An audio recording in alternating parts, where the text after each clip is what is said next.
رسوله الكريم اما بعد فاعوذ بالله من الشيطان الرجيم بسم الله الرحمن الرحيم ولا تحسبن الذين قتلوا في سبيل الله امواتا بل احياء عند ربهم يرزقون صدق اللہ العظیم۔ عزیزان گرامی، آج کا جو ہمارا موضوع ہے وہ یہ ہے کہ جو بندہ اللہ کی راہ میں شہید ہو جائے، رب کی راہ میں جہاد کرتے ہوئے اس دار فانی سے چلا جائے، اس کی کیا فضیلت ہے، اس کا کیا مقام ہے، اس کا کیا مرتبہ ہے، اور اس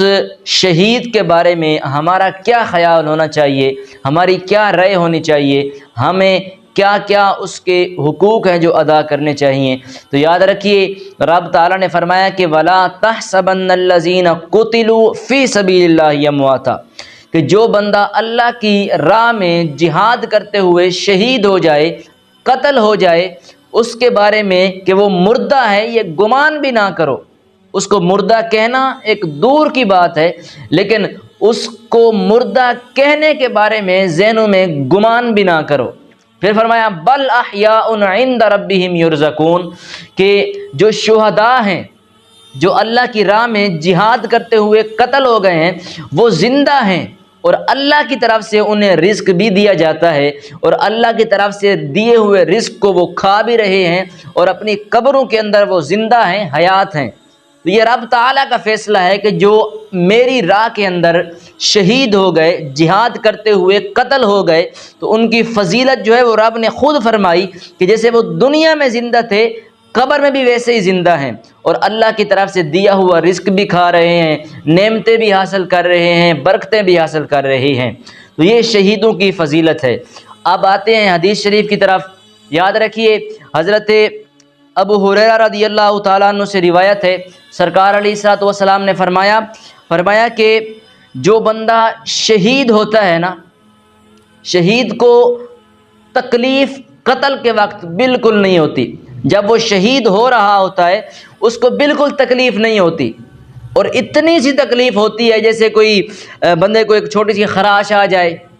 جتنی خراش لگنے کے وقت کوئی تکلیف ہوتی ہے، جو بندہ شہید ہو رہا ہوتا ہے اس کو شہادت کے وقت بھی اتنی ہی تکلیف ہوتی ہے۔ تو یہ ایک شہید کا مقام ہے، شہید کا اعزاز ہے، اور شہید کی جو فضیلت ہے وہ یہ ہے کہ جب وہ شہید ہو رہا ہوتا ہے اس کو شہادت کے وقت تکلیف بھی نہیں ہوتی، اللہ کی عطا اس پر اتنی زیادہ ہوتی ہے۔ اور ایک حدیث پاک میں حضرت عبداللہ بن عمر رضی اللہ تعالیٰ عنہ سے روایت ہے، فرماتے ہیں کہ رسول اللہ صلی اللہ تعالیٰ علیہ وسلم نے فرمایا کہ شہید کے قرض کے علاوہ سارے گناہ اللہ معاف فرما دیتا ہے۔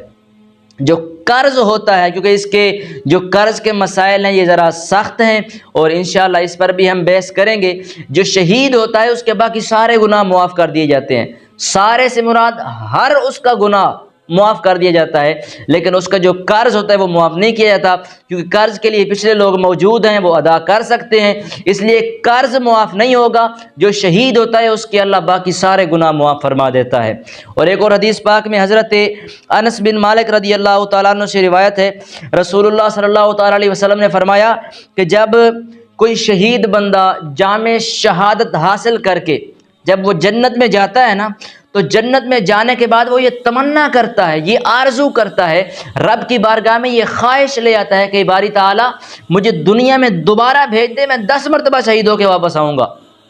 کہ میں 10 بار پھر شہید ہو جاؤں۔ وہ یہ تمنا کرتا ہے، اس کو جام شہادت کا مزہ اتنا آتا ہے، لطف اتنا ہوتا ہے اس کے اندر کہ وہ بندہ بارہا تمنا یہ کرتا ہے کہ باری تعالیٰ مجھے توفیق دے، مجھے دنیا میں دوبارہ بھیج دے کہ میں پھر 10 مرتبہ شہادت کا جام جو ہے وہ حاصل کر کے تیری بارگاہ میں آؤں۔ تو یہ ایک شہادت کا بڑا مقام ہے، بڑی فضیلت ہے، اور اس اللہ رب العزت کو جو شہید ہوتا ہے وہ بڑا پسند ہے، اور شہید اور اللہ کے درمیان بڑی ایک گہرا تعلق ہے جو ان دونوں کے درمیان بن جاتا ہے۔ اور ایک اور حدیث پاک میں حضرت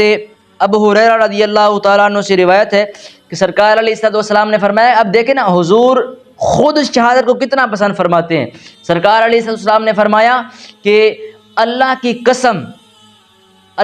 قسم کھا کے فرمایا کہ میں رب کی قسم کھا کے کہتا ہوں جس کے قبضے میں میری جان ہے، فرمایا کہ میری یہ دلی تمنا ہے، میری یہ خواہش ہے کہ میں رب کی بارگاہ میں جہاد کروں، پھر شہید ہو جاؤں، پھر جہاد کروں، پھر شہید ہو جاؤں، پھر جہاد کروں، پھر شہید ہو جاؤں۔ 3 بار یہ جملہ میرے نبی نے اپنی زبان سے فرمایا۔ دیکھیں نبی پاک صلی اللہ علیہ وسلم کو بھی کتنی شہید سے، شہادت سے محبت تھی، تو یہ ایک شہید ہونا اعزاز ہوتا ہے۔ اور آخری حدیث پاک میں حضرت اسلم رضی اللہ تعالیٰ عنہ فرماتے ہیں کہ حضرت عمر فاروق رضی اللہ تعالیٰ عنہ آپ اللہ سے یہ دعا مانگا کرتے تھے کہ یا اللہ مجھے اپنی راہ کے اندر شہادت عطا فرما، میں تیرے اور تیرے رسول کی راہ میں جہاد کرتے ہوئے شہید ہو جاؤں، جامع شہادت حاصل کر لوں۔ اور حضرت عمر فاروق یہ بھی دعا فرمایا کرتے تھے کہ یا اللہ مجھے اپنے محبوب کے شہر میں وصال عطا فرما۔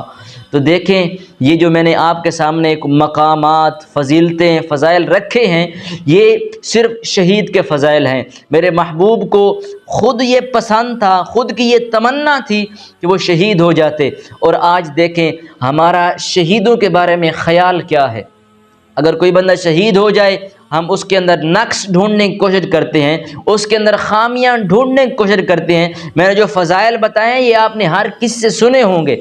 لیکن جو آخر میں ایک سبق بتا رہا ہوں نا کہ اگر کوئی بندہ شہید ہو جائے، کسی کو اللہ رب العزت ایک مقام شہادت عطا فرما دے، اس کا مقام شہادت پوری دنیا کے سامنے ہو، انٹرنیشنل سطح پر ہو، اور ہر جگہ یہ مشہور ہو چکا ہو کہ وہ شہید ہے، اس نے جامع شہادت لیا ہے، ٹھیک ہے، وہ غازی بن گیا ہے، لیکن ہمارے جو ذہن ہوتے ہیں پھر بھی فتنہ کا شکار ہوتے ہیں۔ ہم اس کے بارے میں تصور یہ نہیں کرتے کہ اللہ نے اس کو شہادت کا جام عطا فرمایا، ہم یہ دیکھتے ہیں کہ اس کے اندر نقص کتنے تھے، اس کے اندر عیب کتنے تھے۔ تو یہ جو ہمارے ذہنی جو گمان ہے نا، وسوسے ہیں، ان سے ہمیں پرہیز رہنا چاہیے، ہمیں دور رہنا چاہیے، کیونکہ ہم خاص پڑھے لکھے تو ہیں نہیں۔ یہ جو معاملات ہوتے ہیں کہ وہ بندہ شہید ہے نہیں ہے، شہادت کی کیا قسمیں ہیں، جو بھی معاملات ہوتے ہیں یہ علمی لوگوں کے ہوتے ہیں۔ ہمارے علماء کا کام ہے کہ وہ اس پر بحث بھی کریں، تکرار بھی کریں۔ جو ہمارے لیے سبق ہے نا وہ یہ ہے کہ اگر انٹرنیشنل سطح پہ کوئی بندہ اگر پتہ چل جائے کہ کوئی شہید ہوا ہے تو اس کی عزت کرنا، اس کی قدر کرنا، اس کے بارے میں اچھا گمان رکھنا اور اس کے جامع شہادت کو سلام پیش کرنا، یہ ہمارا عقیدہ ہے۔ میں دعا کرتا ہوں کہ اللہ رب العزت ہم سب کو عمل کرنے کی توفیق عطا فرمائے۔ والسلام۔